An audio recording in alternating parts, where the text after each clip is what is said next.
Hablamos de Moisés, hablamos del pueblo de Israel. Ahora Jeremías 1:5, por favor. Y luego Oseas 8:4. Dice, antes que te formase en el vientre, te conocí, y antes que nacieses te santifiqué, te di por profeta a las naciones. ¿No conoce Dios a todos los niños que están en el vientre de su mamá? Por supuesto que sí, pero ¿por qué Dios se refiere aquí a Jeremías solamente, muy particularmente a él, que lo conoció antes? ¿Verdad? Entonces, hay otro ejemplo en el Nuevo Testamento cuando Pablo dice que Dios lo escogió desde el vientre de su mamá también para el ministerio que él hizo. O sea, siquiera antes de que hubiera nacido.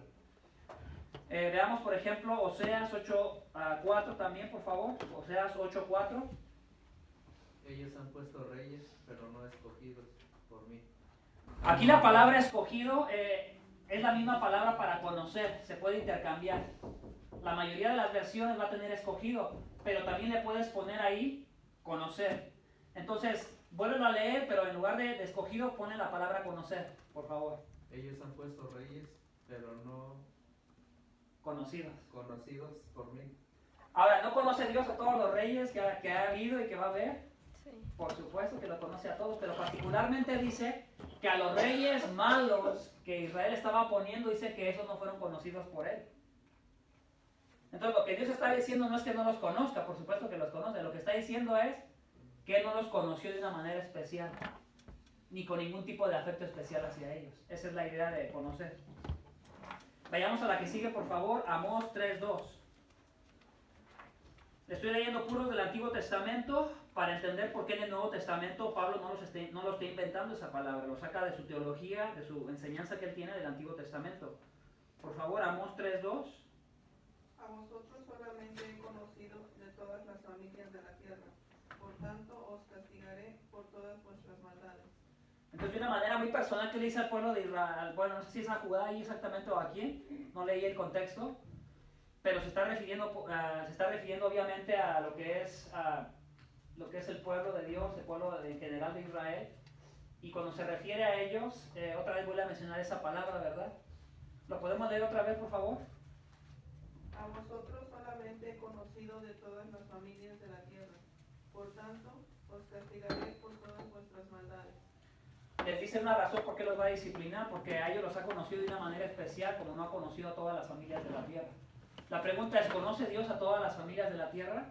Por supuesto que sí, pero vemos en la Biblia que Dios conoció de una manera muy especial a ciertas personas, y lo hizo de antemano. ¿Sí? No lo hizo porque Dios esperó hasta que la persona creyera, y ya porque tuvo fe, entonces Dios lo consideró como especial, sino que dice la Biblia específicamente antes de la fundación del mundo. Por eso Pablo dice, Pablo no se queda a los que conoció, sino que él dice a los que conoció de antemano, ¿sí? Antes de la fundación del mundo. Ahora vayamos al Nuevo Testamento y veamos algunos ejemplos también. Ahora, ¿por qué en el Nuevo Testamento tienen sentido? Bueno, porque están en el Antiguo Testamento. Y el Nuevo Testamento es una manifestación del Antiguo Testamento, sale de dentro del Antiguo Testamento. No está pretendiendo agregar, ¿verdad?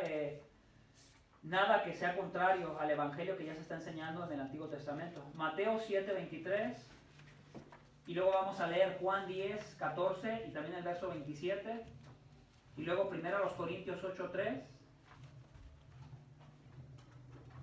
y luego vamos a leer 2 de Timoteo 2:19. Yo voy a leer para ustedes Mateo 7:23. ¿Ya estamos ahí? Entonces les declararé, jamás os conocí. Si pusiéramos ahí otra palabra que intercambia con conocí, sería también jamás os escogí. Podemos intercambiar también la palabra. Entonces les declararé, jamás os escogí, jamás os conocí. Apartaos de mí los que practicáis la iniquidad. Entonces, aquí lo que voy a hacer rápidamente un ejercicio, vayamos a agarrar ese texto, pero vayamos al contexto, para entender a quién se está refiriendo, a qué personas, muy particularmente. Leamos desde el verso 13 de Mateo 7 y pongan atención, ¿listos? Entrad por la puerta estrecha, porque ancha es la puerta y amplia es la senda que lleva a la perdición, y muchos son los que entran por ella. Porque estrecha es la puerta y angosta la senda que lleva a la vida y pocos son los que la hallan. Un llamado general, ¿verdad? Hey, entren por la puerta estrecha, no por la ancha. Un llamado muy general a todas las personas. Verso 15. Cuidaos de los falsos profetas, una advertencia. Cuidaos de los falsos profetas que vienen a vosotros con vestidos de ovejas, pero por dentro son lobos rapaces. Porque por sus frutos los conoceréis. ¿Acaso se recogen uvas de los espinos o higos de los abrojos? Así todo árbol bueno da frutos buenos, pero el árbol malo da frutos malos. Un árbol bueno no puede producir frutos malos, ni un árbol malo producir frutos buenos. Vea la cuestión ahí. Es imposible que un árbol malo dé un fruto bueno. Y es imposible que un fruto, al revés, ¿cómo sería? Ajá. Que el bueno dé malo y que el malo dé bueno, ¿verdad? Y viceversa las dos. Es imposible, entonces, bueno, entonces, ¿quiénes son aquellos que son árboles buenos, que van a producir frutos buenos? Los que han sido regenerados, un corazón nuevo. Un corazón nuevo va a producir frutos buenos. Pero es imposible que una persona con un corazón malo, aunque haga buenas obras, esas buenas obras que siempre está haciendo son para su propia. Y vemos la situación de los falsos profetas, que son personas que posiblemente están haciendo buenas obras, pero mayormente se distinguen por el fruto malo que están llevando. Y estos falsos profetas son árboles malos, que no llevan buen fruto. ¿Sí? Hay que conectarlo con lo que se está hablando ahí. Entonces, vea lo que dice aquí: todo árbol que no da buen fruto es cortado y echado al fuego, al infierno, castigo eterno, perdición eterna. Así que por sus frutos los conoceréis. Entonces, ¿cómo se conoce a un falso profeta? Por sus frutos, por la manera como se comporta, por la manera como actúa. Entonces, ¿por qué les está hablando esto? Porque acuérdense que el contexto de los malos profetas se da dentro de la iglesia, no fuera de ella. Un falso profeta no es la religión hablemos de por Asia, una religión que tenga que ver con un Dios falso. No. El falso profeta tiene que ver con alguien que posiblemente tiene la Biblia, tiene las Escrituras, y a veces está metido dentro de la iglesia y a veces termina saliendo de la iglesia porque comienza a enseñar algo totalmente antibíblico, totalmente torcido, y mayormente se distinguen por sus frutos, por sus intereses, porque realmente están buscando. Entonces dice el verso 21, aquí viene ya como un poquito la conclusión de esta porción: no todo el que me dice Señor, Señor entrará en el reino de los cielos, sino el que hace la voluntad de mi Padre que está en los cielos. O sea, un verdadero creyente no se distingue solo por hacer las afirmaciones correctas doctrinales y por conocer la doctrina bíblica correcta, sino que un verdadero creyente se distingue por el amor que tiene a esa doctrina y esa enseñanza, y la quiere obedecer, la quiere seguir, la quiere practicar, la quiere poner por obra. Dice el verso 22, fíjense, se refiere a mucha gente en aquel tiempo que vive engañada, que piensa que es y no es. Muchos me dirán en aquel día, Señor, Señor. 2 veces viene la afirmación. Cuando en la cultura judía se afirma algo 2 veces, es que porque parece que intencionalmente o emocionalmente esa persona está muy convencida, está diciéndolo con mucha sinceridad.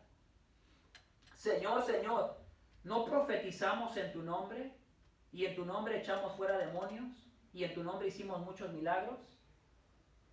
Puras cosas externas, ¿verdad? Cosas que tienen que ver con milagros, con profetizar, con exorcizar o sacar demonios, pero no hay nada de fruto ahí en ese tipo de obras, ¿verdad?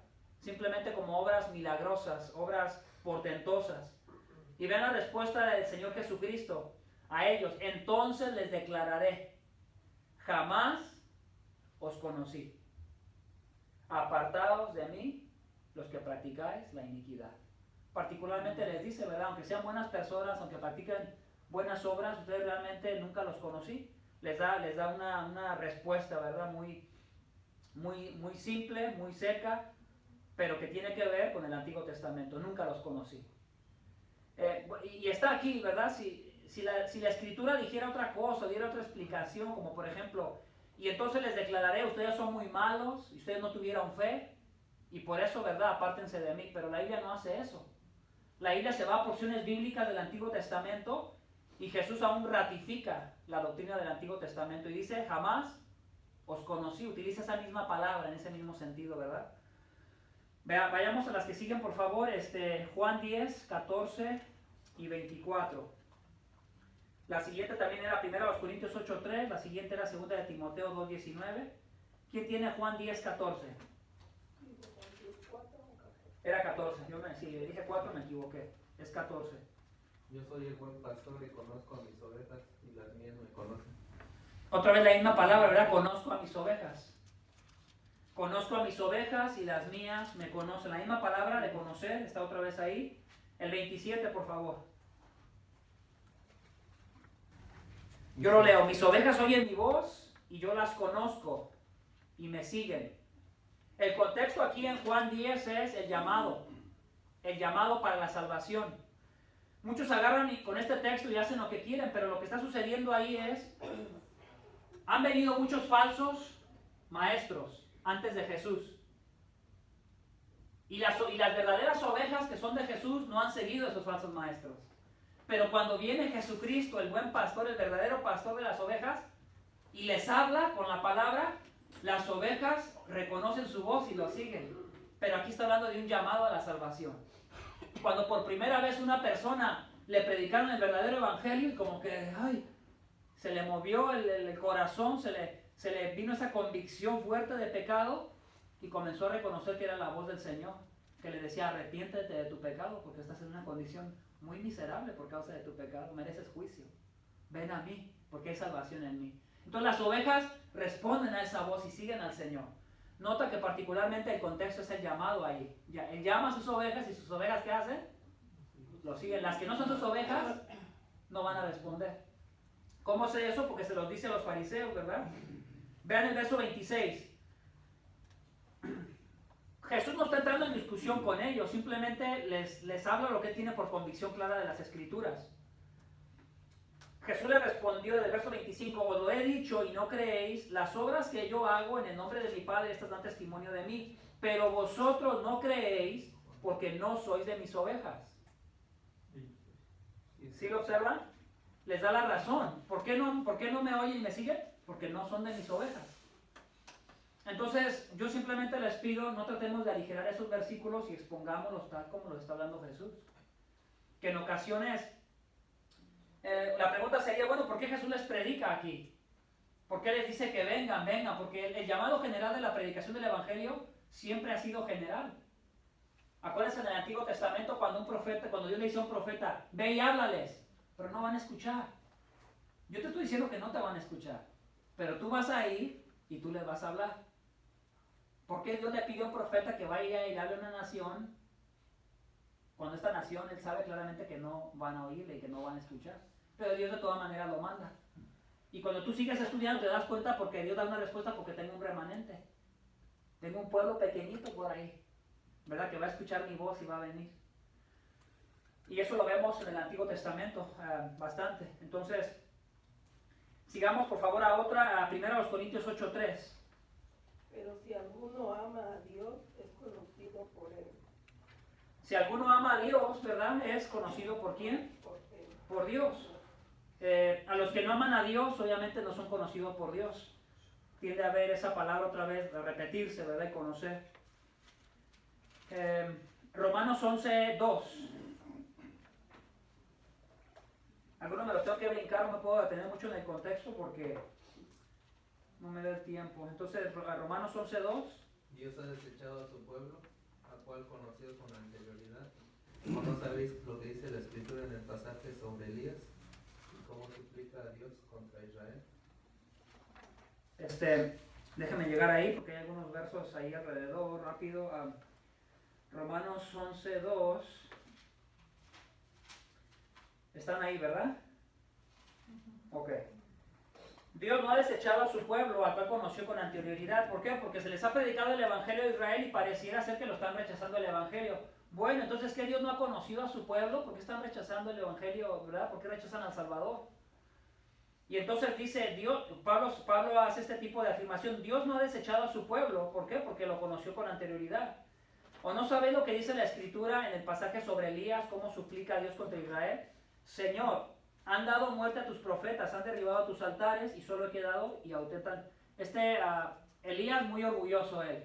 Señor, ¿verdad? Soy el único profeta que queda. Mira, han matado a todos tus profetas, yo soy el único que está hablando en tu nombre y que estoy sufriendo. Y Dios le dice, cállate, cálmate. Pero ¿qué le dice la respuesta divina, la voz de Dios? Me he reservado 7,000 hombres que no han doblado la rodilla a Baal.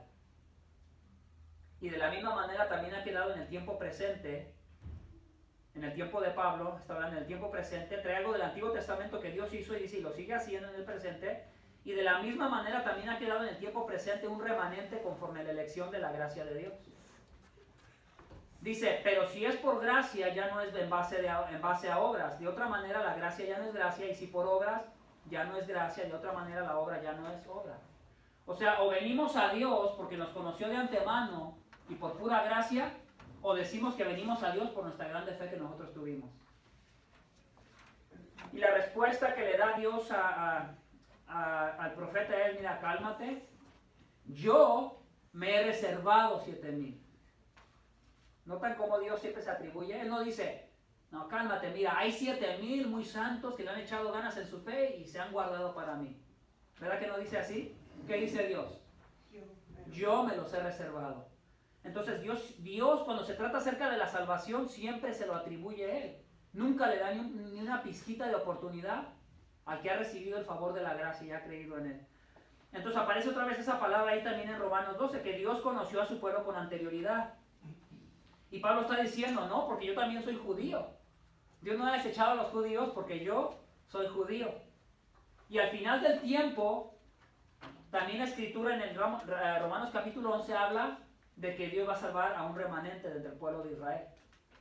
Él salvó por un tiempo a Israel, después entra Israel, rechaza, entonces Dios dice, ok, los voy a provocar a celos, y tú dices, ¿cómo que los va a provocar a celos? Pero eso es lo que dice Dios, los va a provocar a celos, agarrando un pueblo que no merece ser tomado por Dios, agarrando un pueblo que no conoce a Dios ni quiere saber nada de Dios.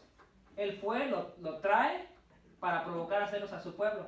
Y entonces entra el tiempo de los gentiles y ahí estamos nosotros, los que no somos judíos y hemos creído al Evangelio.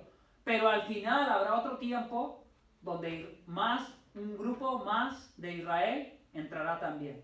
Y la palabra va como de tiempos determinados, ¿verdad? Como que Dios ya tiene algo planeado. La que sigue, por favor, Primera de Pedro 1:20. Primera de Pedro 1:20.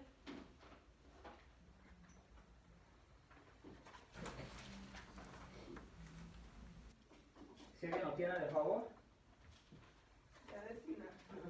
Ya destinado desde antes de la fundación del mundo, pero manifestado en los postreros tiempos por amor de vosotros. ¿Ahí de quién está hablando? Del Señor Jesucristo, ¿verdad? ¿Quién estaba preparado desde antes de la fundación del mundo? Cristo. Fíjense, Adán y Eva todavía no habían pecado y el Señor Jesucristo ya estaba preparado. El plan de Dios desde antes de la fundación del mundo. Porque Él estaba preparado desde antes de la fundación del mundo, pero se ha manifestado en estos últimos tiempos por amor a vosotros. Y ahí obviamente le está hablando a los que han creído, porque el que no creen, eso no tiene sentido para nada. Tú vas y le dices a una persona, mira, Jesucristo se ha manifestado por amor a ti. Si se arrepiente y cree, va a ser realidad eso para él, pero si no se arrepiente y cree, va a tener poco sentido eso para él. Es como cuando tú le dices a alguien, mira, Dios te ama. Y tú le dices, mira todo lo que te ha dado, y ahí está la gracia común de Dios para toda la gente. El tener una esposa, tener hijos, el tener una vida, el tener un trabajo, el tener cosas buenas en esta vida. Pero Él le va a querer interpretar como Él quiera. Él puede decir, no, esas cosas son de parte de la madre naturaleza. O son de cualquier otra cosa. Cada ser humano que no cree va a decidir cómo quiere mirar lo que está recibiendo. Pero la realidad es que para los creyentes es que Jesucristo se manifestó en estos últimos tiempos por amor a nosotros. Dice que por medio de Él sois creyentes en Dios. ¿Sí miran ahí? Ahí está hablando particularmente para creyentes. Aquellos que han sido beneficiados, ¿verdad? Con el sacrificio de Cristo que ha sido preparado desde antes de la fundación del mundo. Entonces la idea es que también la palabra ahí aparece. ¿verdad? Cuando hablamos de estar preparado desde la fundación del mundo es, la palabra preparado ahí podemos encajar también porque Él estaba conocido desde antes de la fundación del mundo. La podemos intercalar o la podemos poner también ahí, porque tú dices, bueno, ese verso no dice nada de conocer, está en la palabra preparado. Porque Él estaba conocido desde antes de la fundación del mundo. Entonces, sigamos a otros versos. Hechos 2:23. Este verso aclara un poquito más, o sea, adelanta un poquito, o nos da más respuestas. Hechos 2:23, si me ayudan de favor. Y el siguiente sería Primera de Pedro 1:2. Hechos 2:23. A este entregado por el plan predeterminado y previo conocimiento de Dios, clavasteis en una cruz por manos de impíos y le matasteis. Ok, bueno, vamos a detenernos y veámoslo con detenimiento. ¿A quién se refiere? Al Señor Jesucristo. Dice, ¿por quién fue entregado? Por plan determinado de Dios. ¿Quién planeó que Jesucristo fuera entregado? ¿Dios miró al futuro para ver si su hijo iba a ser entregado? ¿O fue el plan predeterminado de Dios que fuera su hijo entregado en la cruz? Fue el plan de Dios. Es claro el texto. El plan predeterminado de Dios fue que el Señor Jesucristo... ¿Y cuándo fue ese plan predeterminado? Antes de la fundación del mundo. Ya lo miramos en un texto anteriormente. A este entregado por el plan predeterminado, y luego agrega, y el previo conocimiento. ¿Por qué Dios sabe? ¿Por qué Dios sabe que es seguro que su hijo va a ser crucificado en la cruz? Ahí está la respuesta en el texto. ¿Por qué dice y el previo conocimiento? ¿Dios sabía que su hijo iba a ser crucificado en la cruz? Sí, pero ¿por qué Dios sabe? Porque Él lo determinó desde antes de la fundación del mundo. Él lo determinó, Él lo decidió así. No es como que Dios aventó a su hijo al mundo y Él esperaba, ojalá el pecado del hombre sea tan grave para que lo crucifiquen y muera y pueda ser castigado por los pecados de aquellos que van a creer. Pero no, no es así. La Biblia nos da ese detalle específico, es el plan predeterminado de Dios. Es su plan. Pero vean esto. Coma, y después dice, clavasteis en una cruz. ¿Quién lo está clavando en la cruz? ¿Dios o los hombres? ¿Quiénes son responsables de crucificarlo en la cruz? Los hombres. ¿Es Dios responsable de matar a su hijo en la cruz? No. No, porque Dios no lo está matando. ¿Pero es el plan de Dios? Por supuesto que sí. Entonces tu mente humana dice, ¿qué? Ya se los he explicado, es lo mismo que otras doctrinas que causan conflicto. Yo a veces he discutido con los testigos de Jehová y les digo, son 3 personas, un Dios. Es que comienza, a veces digo, Señor, ayúdame a no discutir. ¿Por qué? Porque humanamente queremos agarrar todas las doctrinas y encajarlas a una mente a veces muy limitada, que queremos separar cada cosa en lo específico. Y cuando algo se contradice en la Biblia con otra cosa, decimos, esto no puede ser. La Biblia dice que sí puede ser. Que fue el plan de Dios, pero los que son responsables de matarlo son los hombres que lo mataron. Y aún aquellos que no se arrepintieron de sus pecados en ese tiempo, es uno de los pecados, es el pecado más terrible que las personas que están viviendo en ese tiempo pudieron haber cometido. Como es el peor pecado que un incrédulo, cuando le hablas de Cristo y del Evangelio verdadero, rechace el Evangelio. Dios no lo va a condenar por rechazar a Jesucristo, ya está condenado, pero el peor pecado que una persona puede cometer es rechazar la única alternativa que hay para salvación, que es el Hijo de Dios. Es el peor pecado. Para la gente que vive en el tiempo de Jesús, están crucificando al Hijo de Dios, y ese pecado también es un pecado que se les toma en cuenta. Aquellos que no han sido perdonados en Cristo. Ahora, aquellos que creyeron en Él, imagínate, aquellos que creyeron en Él, crucifican, son los instrumentos de crucificar al Mesías, pero si alguno creyó en Él, aún ese pecado y todos sus pecados les son perdonados. Qué maravilloso es Dios, ¿no? Para con aquellos que creen. Que aún quitarle la vida al mismo Mesías, y si esas personas fueron instrumentos para quitarle la vida, aún ese pecado les es perdonado, juntamente con todos sus pecados. Entonces, clavasteis en una cruz por manos de impíos y le matasteis. Entonces, ahí aparece otra vez la palabra, cuando miramos en el verso 23, entregado por el plan predeterminado y el previo. Cuando vemos la palabra y el previo conocimiento, ahí sería también, y el conocer. de antemano. Ahí aparece la palabra otra vez. Primera de Pedro 1:2, para terminar este grupo de textos. Primera de Pedro 1:2. Primera de Pedro 1:2.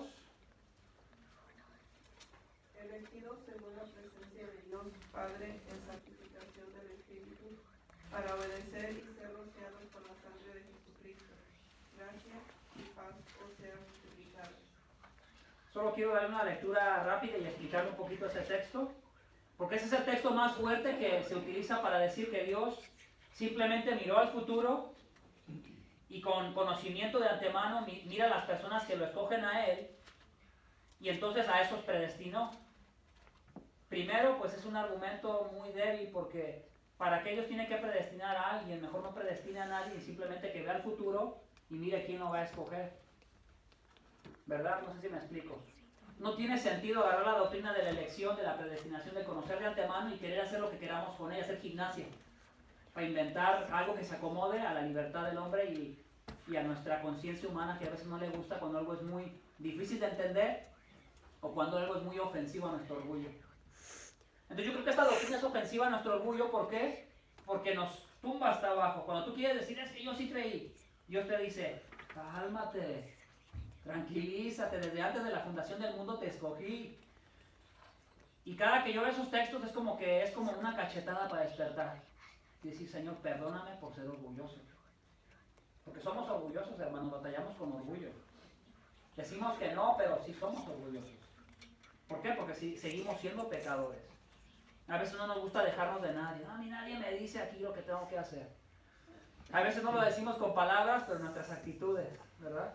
Entonces este tipo de doctrina nos humilla para que entendamos que si Dios no nos escoge con anterioridad, no vendríamos a Él, nadie vendría a Él, porque los seres humanos aborrecemos a Dios, no lo vemos como es.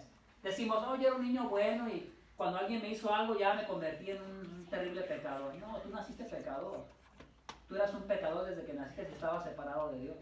No tratemos de hacer ver a los niños como que están en comunión íntima con Dios.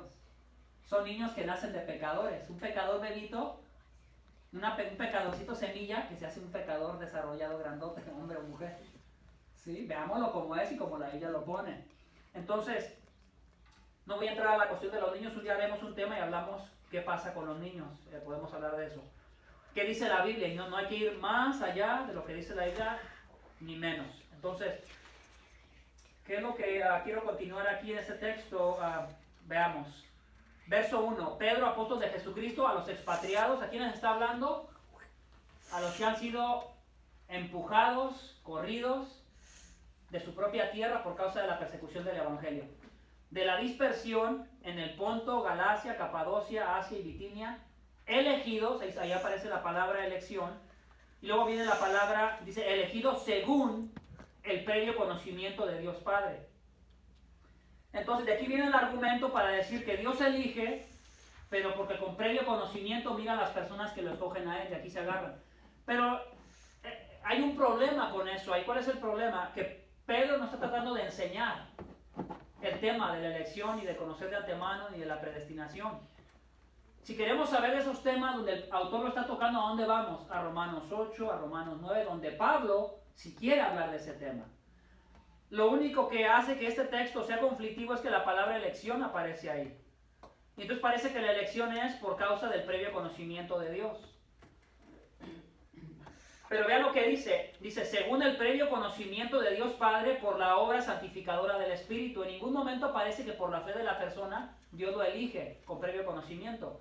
Sino que dice que elegido según el previo conocimiento de Dios Padre por la obra santificadora del Espíritu. Le da el crédito al Espíritu de Dios. Dice para obedecer a Jesucristo y ser rociados con su sangre. O sea, es algo seguro. Es algo seguro.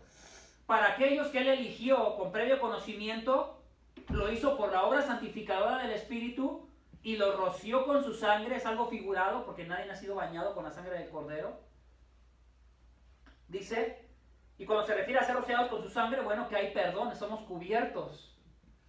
El único poder que tiene la sangre de Cristo es para perdón de nuestros pecados, para cubrirnos nuestra maldad y ser nuestro sustituto y castigado por nuestros pecados. No tiene ningún poder como A veces la costumbre de alguna gente es, Señor, cúbreme con tu sangre. Como si una barrera espiritual se le pusiera alrededor y al mencionar esas palabras. Eso sería brujería, hermanos. Y yo en amor le he dicho a algunas personas, hermanos, yo entiendo que lo haces por una costumbre o lo que sea, pero el único poder que tiene la sangre de Cristo ya fue efectivo en la cruz y fue para perdonarte tus pecados. La sangre de Cristo no tiene ningún otro poder espiritual para cubrirte en tus momentos de aflicción, de problemas o de angustias, ¿no? Mejor usa otra doctrina bíblica que es correcta para aplicarla, pero no agarres la sangre de Cristo y quieras hacer lo que quieras con la sangre de Cristo. ¿Me explico? Muchas veces la persona no lo hace con maldad y está bien, no lo hace con maldad. Pero la idea es aquí ayudarle a que piense correctamente, ¿verdad? Para que no piense que por el simple hecho mencionar, uno le puede pedir a Dios, ¿sabes qué? Dios, voy a salir de viaje, protégeme. En estos días la gente muere en un accidente, puede pasar cualquier cosa, yo no sé, pero te pido que me guardes, ¿verdad? Sería lo más sensato decir. Pero no decir, la sangre de Cristo tiene poder. El único poder que tiene es para perdonar pecados y cubrirte tus faltas, no tiene otro poder. Dios es poderoso, pero no podríamos decir que su sangre es poderosa para hacer todo. Dice que la gracia y la paz sean multiplicadas. Entonces en este texto le está hablando a gente que está sufriendo. Entonces quiero que veamos esto rápidamente, tratando de analizar un poquito las dos cosas que significa y cuál de las dos es la única que hace sentido. ¿Alguien me puede ayudar a traer un pedazo de papel rápido del baño para limpiar? Quiero limpiar el pizarrón y escribir algo. Oh, ya vienen preparadas las hermanas. Gracias. Entonces, vean, ¿qué me puede ayudar para interpretar correctamente a los que conoció de antemano? Bueno, el contexto. ¿Cuál es el contexto? Ya lo hablamos, sufrimiento, ¿cierto? El contexto de cuando se enseña esa doctrina es sufrimiento. Entonces, cuando a ti te toca sufrimiento, esa doctrina te va a estimular porque te vas a acordar que desde antes de la fundación del mundo te escogió. Por eso tu salvación es segura. Pero entonces, las dos ideas generales es conocida como reformadora o calvinista. Y la otra idea general en el mundo es conocida como arminiana. Arminiana, él fue un discípulo arminio de un discípulo de Calvino. O sea que él viene de él también. Y aquí fue donde surgió la idea que él presentó de lo que él entendía de esos versículos. Pero si hablamos de Lutero, de Zwinglio, de Calvino y de la mayoría de los reformadores, ellos entendían claramente lo que decía esta palabra y ellos entendían que se refería a un acto completamente de Dios, que él conoció de antemano. Entonces, los únicos dos textos que sí se refiere a conocer de antemano son solo dos, que viene siendo Hechos 26.5, Hechos 26.5, y el otro sería Segunda de Pedro 3.17. Son los únicos textos que se refieren a conocer de antemano, donde se refiere a conocer antes del tiempo, conocer eso. Son los únicos dos textos. Todos los demás textos, como por ejemplo Romanos 11.2, y les voy a hablar del Nuevo Testamento, como Primera de Pedro 1.20, también como Hechos 2.23, Primera de Pedro 1.2, y Mateo 7.23, y Juan, y muchos de los que les mencioné, no me voy a poder poner todos. Y aparte de los que les mencioné del Antiguo Testamento, todos los demás versículos apuntan voy a poner las palabras aquí,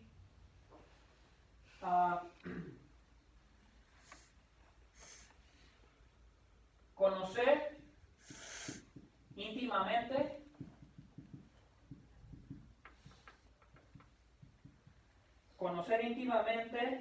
o tener estima por.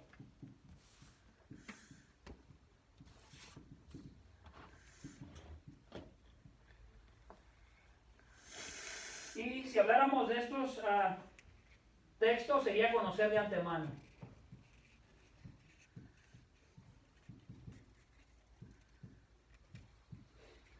Entonces, nada más por peso bíblico, ¿qué deberíamos de hacer? ¿A dónde nos tendríamos que inclinar por el puro peso bíblico? ¿Dónde hay mayor peso? Acá. Pero la mayoría de la gente está en esta idea, y está bien que se quede en esa idea porque es decisión de la persona. Pero la mayoría de la persona que está acá ni siquiera sabe que está acá. Esa es la cuestión, ¿me explico? Ni siquiera cuestionan su fe, simplemente se les enseña esta idea. Cuando se toca esta idea se dice, no, eso es algo monstruoso. No, o sea, simplemente vea los textos bíblicos y ve lo que dicen y expresa lo que dicen. No trates de jugar con ellos, simplemente menciona lo que dicen. Entonces, por puro peso deberíamos de inclinarnos para acá. Esos textos se refieren a conocer íntimamente o a tener estima por alguien. Entonces, cuando la Biblia dice que él conoció de antemano a alguien, es refiriéndose a tener estima por alguien y desde antes de la fundación del mundo. Esa es una. Vamos a leer rápidamente estos dos textos para que veamos la palabra conocer de antemano.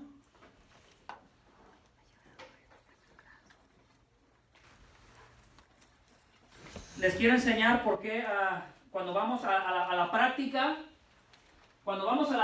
yo miro que esta reprueba en la práctica. Y es por eso que aunque yo diga, no quiero ser tan duro, yo me quisiera inclinar en mi lado emocional, yo preferiría esta. En mi lado emocional. Pero en mi lado bíblico y fiel al texto bíblico, me tengo que inclinar a esta.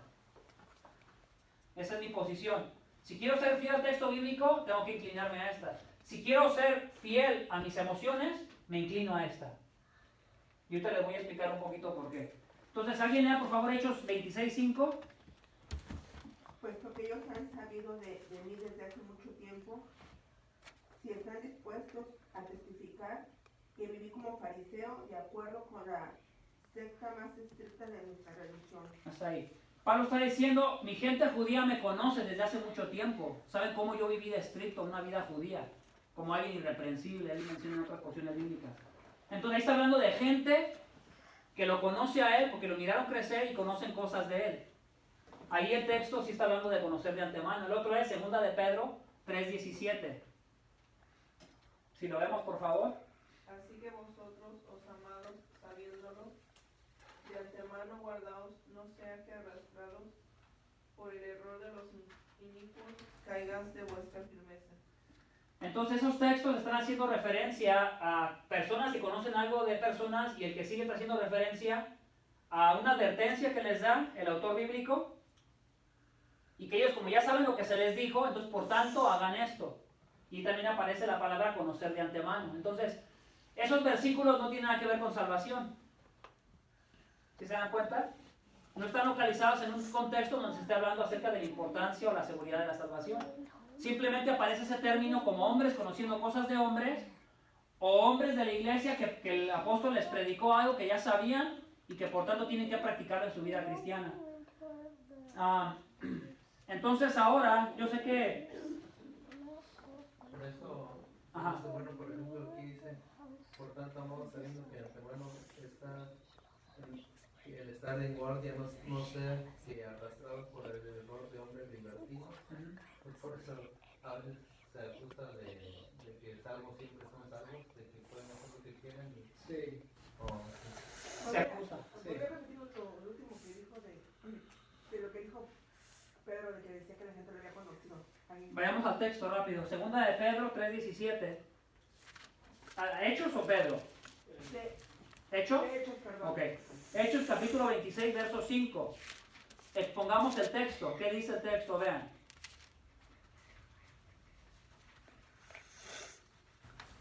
Ok, dice, puesto que ellos han sabido de mí desde hace mucho tiempo. ¿Quiénes? Vayamos arriba, verso 4. Pues bien, todos los judíos conocen mi vida desde mi juventud, que desde el principio transcurrió entre los de mi pueblo y en Jerusalén. Entonces, ¿quiénes son los que saben de Pablo desde hace mucho tiempo? Los judíos.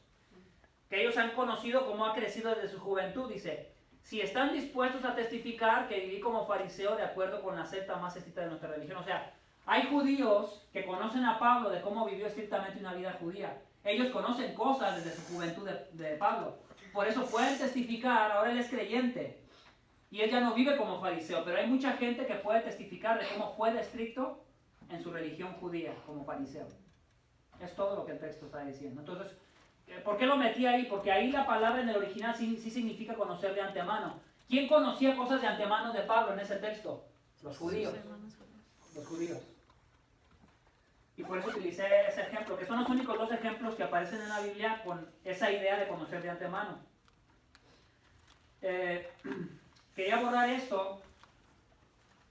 Quiero borrarlo para notarles otra cosa, que ya termino con esa cosa. Ok, entonces llevémosla a la práctica. ¿Sí? Vamos a darle las dos definiciones.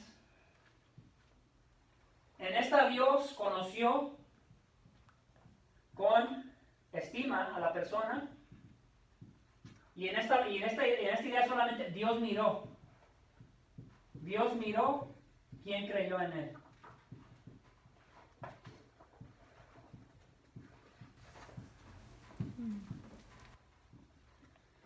Y yo le voy a decir el argumento fuerte que las dos tienen, aunque sea una idea diferente, pero sigue viendo el mismo argumento. Entonces, imagínense que nosotros estamos en problemas, se nos muere un familiar, se nos muere un niño pequeño, cualquier cosa difícil, no sé, y estamos sufriendo.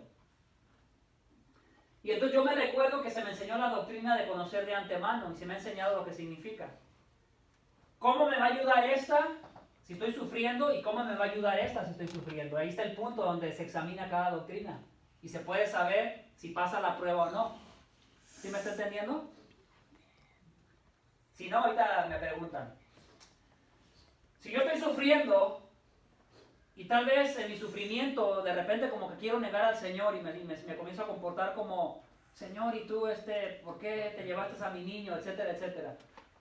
Pero yo recuerdo, ¿verdad?, la doctrina de conocer de antemano y el contexto que me dice que a los que aman a Dios, todas las cosas les ayudan a bien. Y esos que aman a Dios son aquellos que fueron conocidos de antemano. Y yo recuerdo que Dios me conoció con estima. ¿Cómo creen que me puede ayudar en mi sufrimiento o en mi tribulación de diferentes argumentos malos que se me están viniendo a mi mente? ¿Cómo me puede ayudar esa? Que Dios me conoció con antemano, con cariño, con aprecio, por nada que yo hubiera hecho, sino que Él simplemente de su voluntad decidió poner su estima en mí y conocerme. ¿Cómo me podrá ayudar? Estar en paz y a saber que no está en tus manos, es Dios el que hace todas las cosas. ¿Alguien más? ¿Algo otra cosa que le haga pensar? Yo les voy a ayudar un poquito. A mí me hace pensar que estoy seguro. Aunque pierda un ser familiar, eso que está pasando es para algo bueno. Y no importa qué tan difícil sea, no me voy a apartar de Él. Porque Él me aseguró desde antes de la fundación del mundo. Entonces puedo encontrar descanso, conforte, un poco de gozo en mi turbación y en mi condición en la que me encuentro. ¿Algo más que alguien piense? Como dice la palabra del Señor, la paz que sobrepasa todo entendimiento. ¿Cómo les hace pensar que sin que antes de que ustedes existieran, yo ya los había conocido? ¿Qué te hace pensar? Eso es algo insignificante. No valgo nada. ¿Qué te hace pensar? Que tú no hiciste nada y por el puro afecto de su voluntad Él te tomó en cuenta. ¿Cómo te hace sentir? ¿Cómo te hace pensar? Sentir amado. Amado, Especial. seguro, especial. ¿Alguien más que le haga pensar otra cosa? Bueno, vamos a la otra. En tu momento de sufrimiento, ¿cómo te puede ayudar que Dios desde antes de la fundación del mundo miró al futuro a través de los túneles del tiempo? Y miró el momento donde alguien te está predicando el Evangelio y tú libremente veniste y creíste. Y entonces Dios te escogió por eso. ¿Cómo te puede ayudar en tu momento de sufrimiento?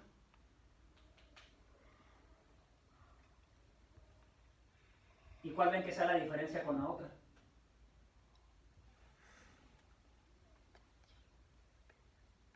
Vamos. Sí, el cerebro piensa. Piensa cerebro. Otra vez. En esta Dios es total de Él. Él te escogió. En esta hay una colaboración. Bueno, más bien es totalmente más del hombre, pero Dios nada más miró. En esta Dios solamente mira lo que va a suceder, pero en este Él hace la acción de escogerte. En este solamente Él te mira que tú lo escogiste.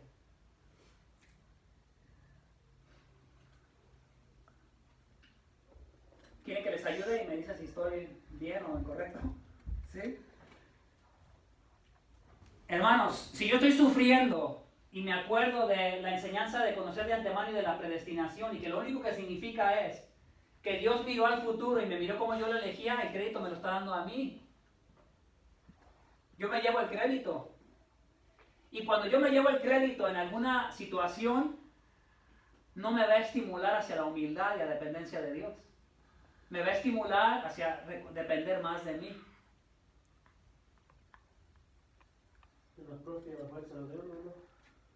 Y cuando era cosas, pues no está seguro de uno. Entonces, ¿yo por qué lo llevo a la práctica? Porque se supone que la doctrina nos debe ayudar en la vida práctica, cómo pensamos y cómo vamos a reaccionar ante la vida de sufrimiento, porque ese es el contexto en el que se dan todas estas doctrinas. Entonces, cuando yo nada más veo a Dios como alguien que mira y que yo lo escogí, yo estoy diciendo, Señor, qué bueno que miraste, porque yo te escogí. O sea, tiene que haber un reconocimiento que es el hombre el que hace la diferencia y no Dios. Que Dios solamente mira o es testigo de lo que está sucediendo. Entonces, desafortunadamente en el tiempo de sufrimiento, no te ayuda porque te hace depender de ti, de tu esfuerzo humano. Échale ganas, sálvese quien pueda. Échale ganas, ándale. ¿Estás sufriendo? Bueno, échale ganas, afírmate. No hay un estímulo de dependencia total en Dios, que Dios es el que ha efectuado todo. Y esta totalmente te está diciendo, desde antes de la fundación del mundo, todavía no existías y ya estás seguro. Entonces derriba todo tu orgullo y todo tu decir, es que yo sí creí, es que yo... Tranquila. Dios desde antes de la fundación del mundo. Una pregunta. Sí. ¿Los arminianos a dónde van cuando mueren? Todo depende de si la persona realmente cree en el Evangelio, porque hay gente que puede tener una idea arminiana y que no cree en el Evangelio, pero toda persona que crea en el Evangelio verdadero, aunque tenga una idea arminiana, va para el cielo. Siempre y cuando crean en el Evangelio verdadero. Porque, por ejemplo, hay muchos grupos como el Testigo de Jehová, el Mormón, que tienen esta idea, pero ellos no son salvos, aunque tengan esta idea. También puede haber personas que tienen esta idea y que tampoco son salvos, simplemente por el hecho de tener esta idea. ¿Sí? Más o menos me voy a explicar. La idea es que cuál yo voy a adoptar para mi vida cristiana, cuál dice la Biblia que debo de adoptar para vivir una vida cristiana saludable. Esa es la idea. Yo aquí en esto puedo ver que es un Dios soberano, que realmente es soberano, que no depende de lo que... De nada. Ni siquiera de lo que no te pudiera hacer en el futuro, como Sí. esta idea arminiana. Ahí es como un Dios como que realmente no es... Es un Dios que no es todopoderoso, que está dependiente de lo que suceda de las cosas. Esa es la idea que separa. Entonces, no es una cuestión de condenación, nada más es una cuestión de, como pastor, ¿qué les debo de enseñar? Les debo de enseñar lo que está bíblicamente correcto. Como todas las demás doctrinas, como la justificación, como el llamado externo y el interno, como la glorificación. No puedo agarrar cualquiera de estas doctrinas y darle vueltas para que signifiquen algo diferente. Los mormones, los testigos de Jehová y todo grupo que no es salvo, agarra esta doctrina y le dan vueltas como quieren. Dice que la justificación significa, haz lo que tú puedas y ya Dios va a hacer el resto. Y eso no significa la justificación, ¿verdad que no? ¿Qué significa? Una declaración legal que el juez del universo me ha declarado inocente, completamente inocente. Voy para el cielo porque soy inocente, porque mi pecado fue castigado en su Hijo y su justicia perfecta que vivió me fue puesta en mí. Entonces esa es la idea de cada doctrina. En base a cuál vamos a vivir. Eso no quiere decir, esta nos hace como que emocionalmente decir mejor esta, porque se escucha mejor decir que son las personas las que eligen a Dios y no Dios a ellos. Pero desafortunadamente el texto bíblico no enseña eso, enfatiza Dios es el que escoge. Ustedes busquen en una enciclopedia bíblica la palabra escoger y vean cómo el Nuevo Testamento está lleno de eso. A Pablo diciendo, ¿verdad?, la gracia que nos fue dada antes de la fundación del mundo. Todo lo soporto por amor a los escogidos. Si Pablo afirmara esto, ¿por qué él mejor no dice, todo lo soporto por amor de los que van a creer? Todo lo soporto por amor de que les voy a predicar el evangelio a todos. Pero él dice, todo lo soporto por amor a los escogidos. Entonces, en la Biblia es claro, pero hay veces emocionalmente, yo creo que la rechazamos porque emocionalmente nos crea un conflicto. Luego empezamos, pero ¿qué tal que mis hijos no son escogidos? ¿Qué tal que mi papá no es escogido? ¿Qué tal que mi mamá no fue escogida? ¿Qué tal que mi esposa no fue escogida? ¿Sí o no? Perdón, sí. Pero creo que también a veces es ignorancia bíblica, no saber cómo leer la Biblia. O sea, mucha gente solamente se deja llevar por lo que escucha y no escudriña la escritura. Si no sabes leer la Biblia, esa es a veces la razón por la que la persona está equivocada, porque no sabe cómo leer los textos. Regularmente, emocionalmente, yo creo que nos afecta y en las emociones decimos, no, eso no puede ser. Bueno, hermanos, los únicos que van a ser salvos son aquellos que dice la Biblia que conoció de antemano, que predestinó, que llamó, que justificó y glorificó.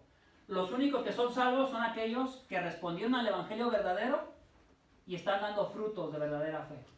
Todos los demás que se les predicó, se les habló y no responden al evangelio, sabemos a dónde van. ¿Sí me explico? Nuestra situación no es entrar en un conflicto emocional de mis hijos, ni eso es nuestra responsabilidad es, hermanos, ¿les predicamos el evangelio a nuestros hijos? ¿Les explicamos lo que es la justificación por la fe? ¿Les hablamos acerca de por qué Cristo está siendo castigado en la cruz? ¿Les enseñamos todo el consejo bíblico a nuestros hijos? ¿Pasamos tiempo enseñándoles la Biblia? De ti no depende de que ellos puedan ser regenerados o de que algo les suceda por tu fuerza humana, ¿o sí? No. ¿Qué tú puedes hacer para contribuir a la salvación de alguien? La única cosa que puedes hacer, ¿cuál es? Ir por todo el mundo y predicar el evangelio. Pero, hermanos, prediquemos el evangelio, no prediquemos otra cosa. ¿Qué le predicamos a veces a la gente para que no se sientan mal emocionalmente? Dios te ama. Jesús te ama, tiene un plan maravilloso para ti. Pero comiénzales a hablar del pecado y que tienen problemas con Dios con pecado. Hermano, yo prefiero amablemente, amorosamente, preguntarle a la persona, ¿me dejas compartir contigo el evangelio? Y se lo explico, tal como la Biblia lo explica. Si él se incomoda, que se incomode con el evangelio, porque estoy logrando más incomodándolo que dándole por su lado. Entonces, nuestra responsabilidad es predicar el evangelio, pero de esto no somos responsables, ni de esto, ni de esto. Aquí solamente somos responsables en hacer el llamado externo. ¡Hey, todos, vengan! Arrepiéntanse, vengan. Pero del llamado interno que Dios hace al corazón de la persona para que se le abran los ojos, solamente Dios lo puede hacer. Y ya terminamos, se nos acabó el tiempo. Bíblicamente la posición arminiana, cuando vas al texto bíblico, no está fundamentada. Porque la posición arminiana habla de un término medio, que Dios les da gracia a todos los seres humanos para que vengan lo suficiente, se acerquen lo suficiente para reconocer y entender lo que Cristo ha hecho para ellos, pero todavía tienen que decidir si quieren o no. La doctrina reformado calvinista es que Dios los va a hacer venir, porque una vez que les cambie el corazón, van a venir. Un corazón regenerado va a venir. Entonces, vayamos a un último ejemplo de práctica en la vida cristiana, en la oración. ¿Cómo de estas dos maneras tú oras? ¿Como esta manera o como esta? Y te voy a decir, la mayoría de la gente, no importa en cuál posición esté, oran de esta manera. Pero nunca se cuestionan su manera de orar, simplemente la asumen. Por ejemplo, cuando yo oro a Dios le digo, Señor, yo te pido que les cambies el corazón a mis hijos y que los hagas que vengan. Yo no le digo a Dios, Señor, te pido que les conceda la gracia a mis hijos de ver el evangelio, de entenderlo, pero aparte de todo eso, que ellos decidan, respeta su libre albedrío. Yo nunca oro así.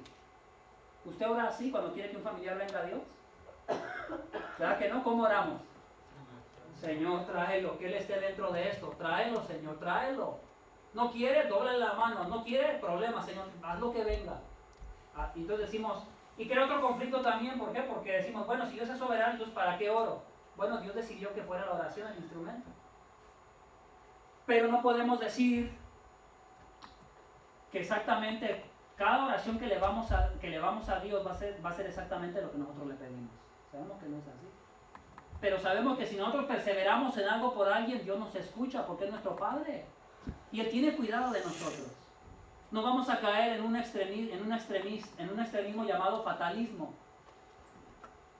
Que la gente dice, oh, ya soy salvo, siempre salvo, me voy a ir al pecado al mundo.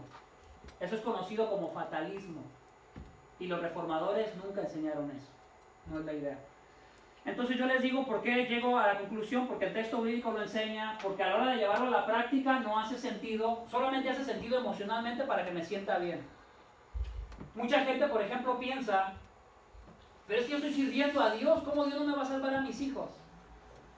Pues agarra muchas ideas de cómo quiere y cómo siente. Piensa que porque su vida cristiana es fiel, por eso Dios le debe cosas. Pero en la Biblia no está, no es bíblico.